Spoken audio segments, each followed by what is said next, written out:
La vidéo que vous allez visionner a pour but de vous présenter le déroulement des examens en médecine nucléaire. Grâce à cette vidéo, vous pourrez voir les appareils utilisés et être informé du déroulement des examens.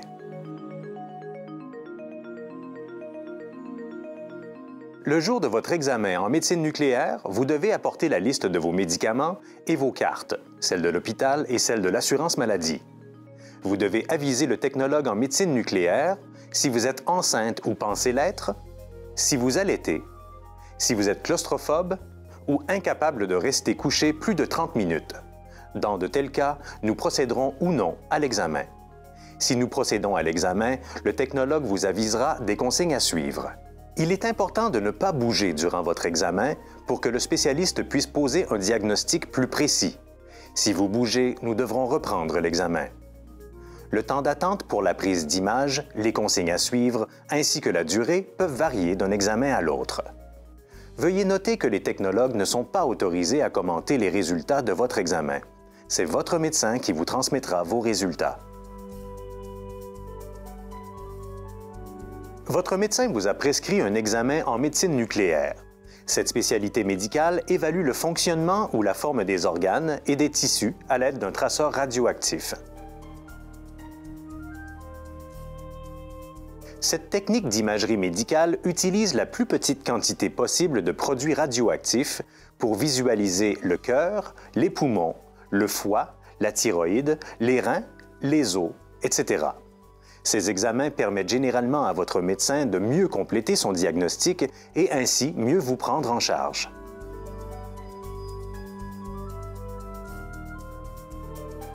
Le produit qui est injecté est un radiopharmaceutique, un traceur radioactif.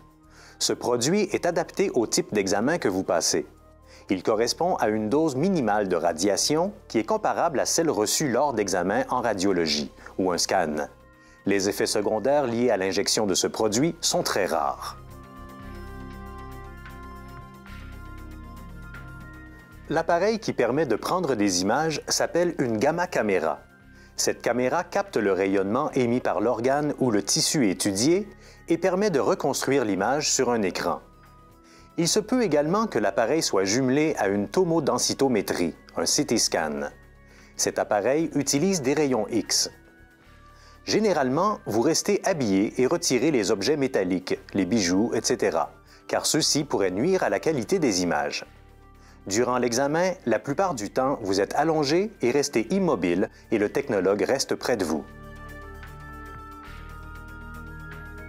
Voici les différentes positions de l'appareil selon le type d'examen demandé.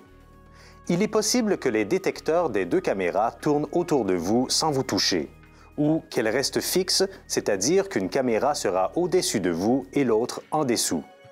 La caméra du dessus peut se rapprocher de votre visage pour une durée de 3 à 15 minutes, dépendamment de l'examen à effectuer. La scintigraphie se déroule généralement en 3 étapes. L'injection du produit, une période d'attente et la prise d'image. Dans certains cas, il se peut que l'injection et la prise d'image se fassent sans période d'attente. Pour la scintigraphie cardiaque ou myocardique, ces étapes incluent parfois un examen à l'effort. Nous vous présenterons cet examen plus tard.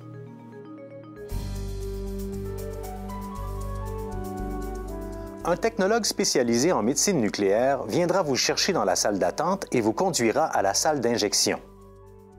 Une fois à la salle d'injection, le technologue effectuera une seconde vérification de votre identité, votre date de naissance et vérifiera le type d'examen demandé par votre médecin ou spécialiste. Il s'assurera que vous avez bien respecté la préparation requise avant votre examen. Si vous aviez une préparation particulière à faire, elle vous a été transmise lors de la prise de votre rendez-vous. Le technologue complétera également un petit questionnaire avec vous. Il se peut cependant que vous ayez déjà complété le formulaire et qu'il le révise avec vous. Il vous expliquera aussi le déroulement de votre examen. Et finalement, il vous informera du temps d'attente prévu entre l'injection et la prise d'image. Le technologue vous injectera une petite quantité d'un produit radioactif dans une veine du bras. L'injection sera rapide et peu douloureuse. Suite à l'injection, on vous demandera d'effectuer une pression d'environ 3 minutes au niveau du site d'injection. Cette pression permettra d'éviter les saignements.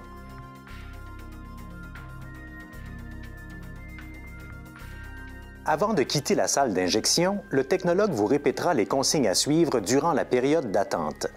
Il vous indiquera aussi l'heure approximative à laquelle vous serez appelé pour la prise des images. Il sera très important de suivre ces consignes et de retenir l'heure de retour. Un technologue viendra vous chercher dans la salle d'attente pour la prise des images. Vous serez allongé avec les bras surélevés au-dessus de la tête ou avec les bras le long du corps. Durant la scintigraphie, il ne faut pas bouger. Voici des exemples du type d'image prise durant une scintigraphie. Une scintigraphie osseuse, du foie, des poumons ou des reins. Ces images seront analysées par un spécialiste et les résultats seront ensuite transmis à votre médecin traitant ou au médecin qui a demandé l'examen.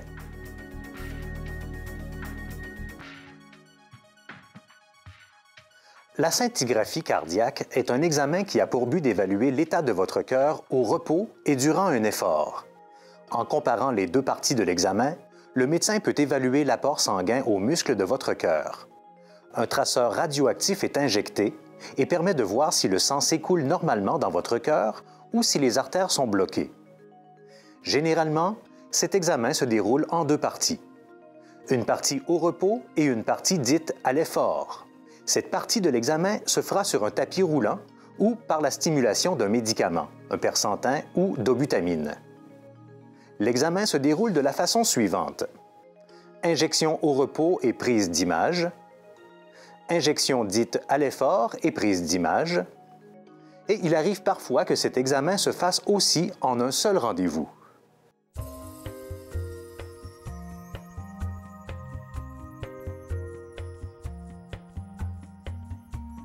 Un technologue spécialisé en médecine nucléaire viendra vous chercher dans la salle d'attente et vous conduira à la salle d'injection. Une fois à la salle d'injection, le technologue effectuera une seconde vérification de votre identité, votre date de naissance. Il vérifiera qu'il s'agit bien de l'examen demandé par votre médecin ou spécialiste. Il s'assurera que vous avez bien respecté la préparation requise pour votre examen. Celle-ci vous a été transmise lors de la prise de votre rendez-vous. Il complétera un petit questionnaire avec vous et vous expliquera le déroulement de votre examen. Lors de votre premier rendez-vous pour la partie au repos, le technologue vous injectera une petite quantité d'un produit radioactif dans une veine du bras. L'injection sera rapide et peu douloureuse. Suite à l'injection, on vous demandera d'effectuer une pression d'environ 3 minutes au niveau du site d'injection. Cette pression permettra d'éviter les saignements. Par la suite, il y aura une période d'attente avant la prise d'image qui sera d'environ 1 heure. Le technologue vous indiquera l'heure de retour pour la prise d'image. Pendant cette période, il se peut que le technologue vous donne des consignes à suivre telles que boire, manger ou marcher. Il est très important de suivre ces consignes. À la fin de la période d'attente, des images de votre cœur seront prises pour une période d'environ 15 minutes. Vous serez couché, les bras au-dessus de votre tête et la caméra se déplacera autour de vous. Il est possible que le technologue vous installe des électrodes pour la prise des images dans le but de synchroniser les battements de votre cœur aux images. Ensuite, le technologue vérifiera les images. Il arrive que celles-ci doivent être reprises. Une fois la prise d'image complétée, il vous indiquera le déroulement de votre prochain rendez-vous pour la partie de l'examen à l'effort. Cette partie de l'examen peut se faire sur tapis roulant ou avec la stimulation d'un médicament, persantin ou dobutamine, qui remplace l'effort sur tapis roulant. Si la deuxième partie de votre examen se fait sur un tapis roulant, le technologue vous installera un cathéter dans une veine de votre bras et vous dirigera vers le service de cardiologie. Une fois en cardiologie, on vous posera quelques questions sur votre état de santé et on vous installera des électrodes pour pouvoir suivre l'activité de votre cœur durant l'examen. Nous prendrons également votre tension artérielle avant, pendant et après votre examen. Vous marcherez sur un tapis roulant et quand vous aurez atteint la fréquence cardiaque visée, Le technologue injectera le traceur radioactif dans le cathéter. Quand vous aurez terminé l'examen sur le tapis, nous retirerons les électrodes et le cathéter. Nous vous donnerons ensuite des consignes à suivre durant la période d'attente. Par exemple, boire, manger, marcher. Il est très important de suivre ces consignes. Une fois la période d'attente terminée, environ 45 minutes, il y aura une seconde prise d'image qui sera semblable à celles qui ont été prises au repos. Les images montreront votre cœur à l'effort. Le technologue viendra vous chercher dans la salle d'attente et vous préparera pour l'examen. Il vous installera des électrodes et un cathéter dans une veine de votre bras pour le soluter. Ensuite, il vérifiera votre tension artérielle et fera un électrocardiogramme. Le médecin spécialiste, un nucléiste, injectera le médicament, un persantin ou dobutamine, dans votre soluté. Ensuite, il injectera le traceur. À la fin de la procédure, on vous donnera au besoin un produit qui neutralisera tous les effets du persantin ou de la dobutamine. Nous vous donnerons ensuite des consignes à suivre durant la période d'attente. Par exemple, boire, manger ou marcher. Il est très important de suivre ces consignes. Une fois la période d'attente terminée, environ 45 minutes, il y aura une seconde prise d'image qui sera semblable à celles qui ont été prises au repos. Les images montreront votre cœur à l'effort. Veuillez noter que pour l'examen effectué avec le thallium-201, la partie à l'effort se fait en premier et la prise d'image immédiatement après l'injection du médicament, persantin ou dobutamine. Une seconde prise d'image au repos se fait 4 à 6 heures après l'épreuve dite à l'effort. Après la scintigraphie, vous pourrez vous alimenter normalement et reprendre vos activités, y compris conduire ou travailler. Le produit injecté ne provoque pas de somnolence. Dans la majorité des cas, il vous sera recommandé de boire beaucoup de liquide pour éliminer plus rapidement et plus facilement le produit radioactif. Pour une période d'environ 24 heures, il est préférable de garder une distance d'au moins 1 mètre, soit 3 pieds, des jeunes enfants et des femmes enceintes. Si vous ne pouvez faire autrement, réduisez le temps passé à leur côté durant cette période.